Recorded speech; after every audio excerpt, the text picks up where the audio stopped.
Good morning बच्चों।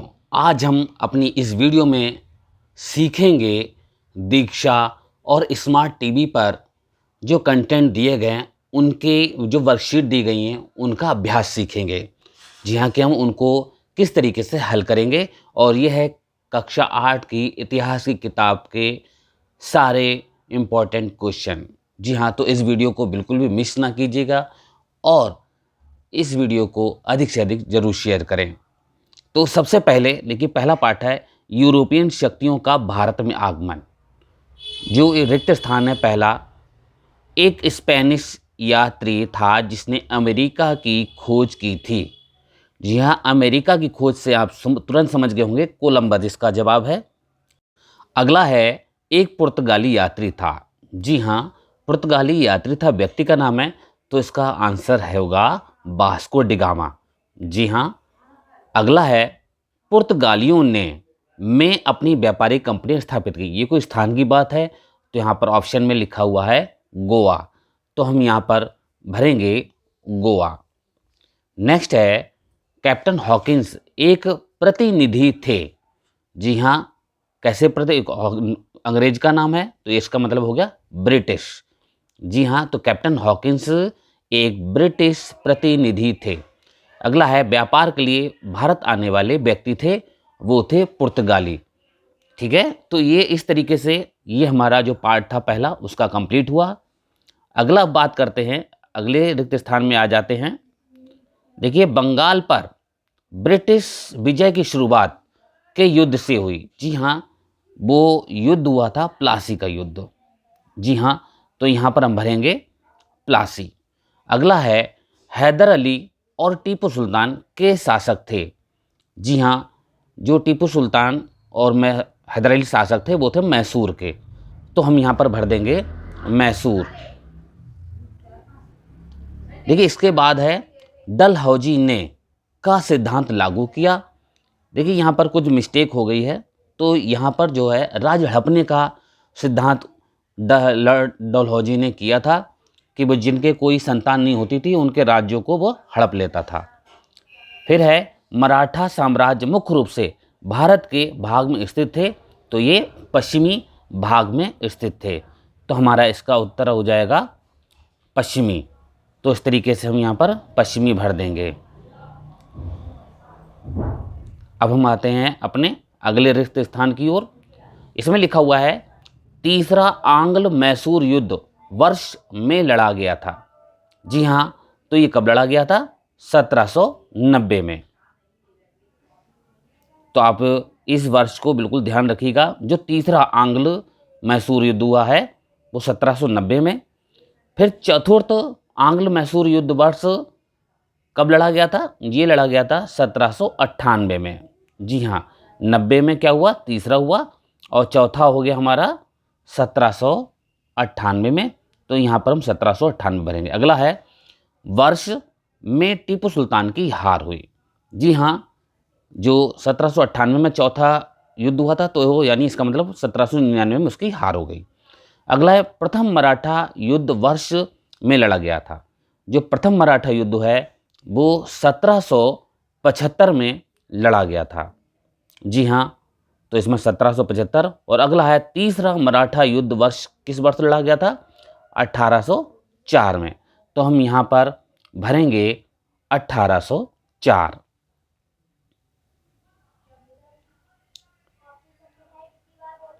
अब हम आते हैं अपने अगले रिक्त स्थान की तरफ। इसमें लिखा है पिट का भारत अधिनियम में पारित हुआ। जी हाँ, इसका सही उत्तर होगा 1784। जी हाँ, ये बहुत ध्यान रखिएगा, पिट का भारत अधिनियम 1784। फिर है विनियमन अधिनियम में पारित किया गया। जी हाँ, इसका सही उत्तर है 1773। जी हाँ, तो हम इसमें भरेंगे 1773, 1773, तो इसका ऑप्शन चुन लेंगे 1773। अगला है अंग्रेजों ने वर्ष में वाराणसी में एक संस्कृत महाविद्यालय की स्थापना की। जी हाँ, संस्कृत महाविद्यालय वाराणसी में, ये 1792 में अंग्रेजों ने इसकी स्थापना की थी, तो यहाँ पर हम जो भरेंगे वो होगा 1792। फिर है अंग्रेजों ने वर्ष में कलकत्ता में एक मदरसे की स्थापना की। जो मदरसे कलकत्ता की बात आ रही है तो ये क्या है 1781 में। जी हाँ, 1781 में अंग्रेजों ने कलकत्ता में एक मदरसे की स्थापना की थी, तो यहाँ 1781 आ गया। फिर अंग्रेजों ने वर्ष में यूरोपीय शैली की अंग्रेजी माध्यम शिक्षा की घोषणा की, वो है 1835। जी हाँ, तो ऑप्शन लास्ट बचे ही हुआ है, तो आप यहाँ पर भर सकते हैं 1835। फिर हम आते हैं अपने अगले रिक्त स्थान में। फिर है सीवी रमन को में नोबेल पुरस्कार मिला। ये ज़्यादातर बच्चे जानते होंगे। जी हाँ, भौतिक विज्ञान के वैज्ञानिक थे, तो यहाँ पर भरेंगे भौतिकी। फिर है में अंग्रेजी भारतीय प्रशासन की आधिकारिक भाषा बन गई। जी हाँ, अंग्रेजी बनी थी 1835 में, तो यहाँ पर ऑप्शन होगा 1835। अगला है भारतीय सिविल सेवा अधिनियम वर्ष में पारित किया गया था। जी हाँ, इसका सही उत्तर है 1861 में। जी हाँ, तो यहाँ पर ऑप्शन चुनेंगे 1861। फिर है वर्ष में भारतीय परिषद अधिनियम पारित किया गया था। जी हाँ, इसका सही उत्तर होगा 1892 में। जी हाँ, अगला है वर्ष में सभी सेनाओं का पुनर्गठन और एकीकरण किया गया।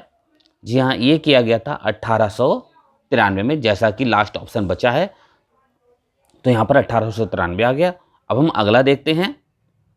अगली है आंदोलन 1942 में शुरू किया गया था। जी हाँ, ये आंदोलन बहुत फेमस है, भारत छोड़ो आंदोलन।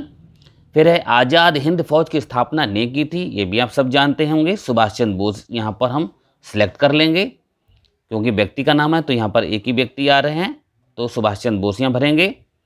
अगला है वर्ष में कैबिनेट मिशन भारत भेजा गया, तो यहाँ पर हमारा ऑप्शन होगा 1946, यानी 1946 यहाँ पर कैबिनेट मिशन भेजा गया था।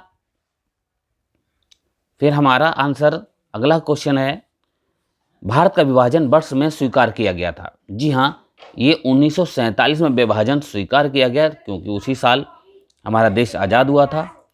और फिर है द्वितीय विश्व युद्ध वर्ष में प्रारंभ हुआ। जी हाँ, ये प्रारंभ हुआ था 1939 में। जी हाँ, इस तरीके से ये हमारा रिक्त स्थान कंप्लीट हुआ। अब हम अगले में आते हैं। यदि कोई व्यक्ति कानून तोड़ता है तो उसे भारत की व्यवस्था द्वारा दंडित किया जाता है। जी हाँ, ये हो जाएगा न्यायिक। जी हाँ, न्यायिक व्यवस्था द्वारा दंडित किया जाता है। अगला है 18 वर्ष और उससे अधिक आयु के किसी भी व्यक्ति को करने का अधिकार है। क्या करने का अधिकार है? मतदान करने का अधिकार है। तो हम यहाँ पर ऑप्शन चुनेंगे मतदान।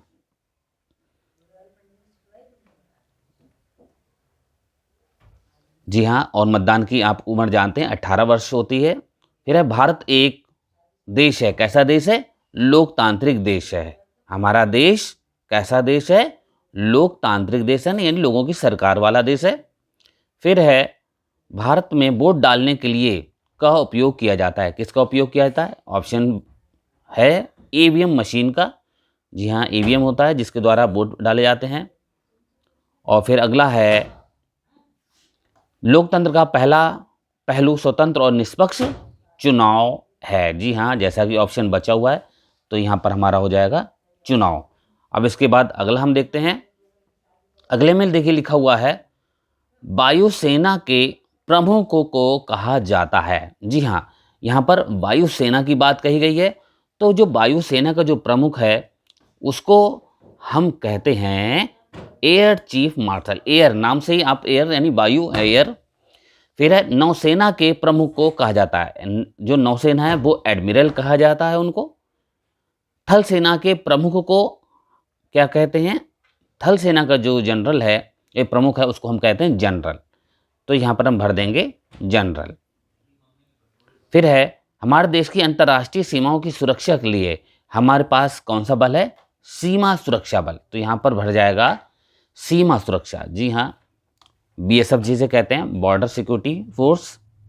तो यहाँ पर हम भरेंगे सीमा सुरक्षा बल है। अगला है सीआरपीएफ का पूर्ण रूप केंद्रीय रिजर्व पुलिस है। जी, ऑप्शन पुलिस बल है, तो जो ऑप्शन बचा है तो यहाँ पर पुलिस बल आ जाएगा। फिर अगला हम देखते हैं, इसमें है विश्व में अंतर्राष्ट्रीय शांति व्यवस्था बनाए रखने के लिए उत्तरदायी है? ये कौन है? सुरक्षा परिषद। फिर है संयुक्त राष्ट्र की स्थापना में द्वितीय विश्व के बाद की गई थी, तो 1945 में संयुक्त राष्ट्र की स्थापना की गई है। अगला है संयुक्त राष्ट्र का गठन के बाद हुआ, जैसा कि पहले खाली जगह में देखिए लिखा हुआ था द्वितीय विश्व युद्ध, यहाँ पर आ जाएगा द्वितीय विश्व युद्ध। और फिर है एक महासचिव का प्रमुख होता है। किसका प्रमुख होता है? महासचिव, सचिवालय का, तो यहाँ पर भर जाएगा सचिवालय। अब हम अगला रिक्त स्थान देखते हैं। पेट्रोल से लगी आग को के अग्निशामक यंत्र से बुझाया जा सकता है? जी हाँ, यहाँ पर भरेंगे फोम प्रकार के। फिर है जल प्रकार के अग्निशामक यंत्र में जल के साथ मिश्रित होती है? जी हाँ, कार्बन डाइऑक्साइड मिश्रित होती है अग्निशमक यंत्र में जल के साथ। फिर है शुष्क पाउडर अग्निशमक यंत्र में मुख्य घटक के रूप में होता है? जी हाँ, इसका सही उत्तर होगा सोडियम कार्बोनेट। जी हाँ, सोडियम कार्बोनेट जो है जुड़ा होता है शुष्क पाउडर के साथ, तो यहाँ पर हमारा ऑप्शन होना चाहिए सोडियम बाइकार्बोनेट। तो आप यहाँ पर ऑप्शन चुनेंगे सोडियम बाइकार्बोनेट। फिर है अगर लकड़ी के फर्नीचर में आग लग जाए तो हम सीधे डालकर बुझा सकते हैं? क्या डालकर बुझा सकते हैं? तो सीधी सी बात है पानी, तो ऑप्शन पानी हो जाएगा। फिर है किसी घायल व्यक्ति को दिया गया पहला उपचार कहलाता है? जी हाँ, प्राथमिक उपचार कहलाता है। जी हाँ, तो यहाँ पर हो जाएगा प्राथमिक उपचार। फिर देखिए अगली रिक्त स्थान पे आते हैं, ये हमारा लास्ट है। फिर है स्टीफन हॉकिंस एक महान थे? जी हाँ, ये आप जानते होंगे, वो बहुत ही बड़े क्या थे? वैज्ञानिक थे, भौतिक वैज्ञानिक। फिर है सुभाष चंद्रन एक प्रसिद्ध नृत्यांगना और हैं कौन है? अभिनेत्री हैं वो। फिर है लोगों को शिक्षा और सरकारी नौकरियों में विशेष आरक्षण दिया जाता है? जी हाँ, यहाँ पर भरेंगे विकलांग लोगों को शिक्षा और सरकारी नौकरियों में आरक्षण देते हैं। फिर है जो कोई भी अपने पैरों या हाथों को पूरी तरह से उपयोग करने में सक्षम नहीं है, उसे हम शारीरिक रूप से विकलांग व्यक्ति के रूप में जानते हैं, तो यहाँ पर भर जाएगा शारीरिक। हमें विकलांग लोगों का करना चाहिए, उनकी देखभाल करनी चाहिए, तो यहाँ ऑप्शन हो जाएगा सम्मान। तो ये आप अधिक से अधिक शेयर कीजिएगा।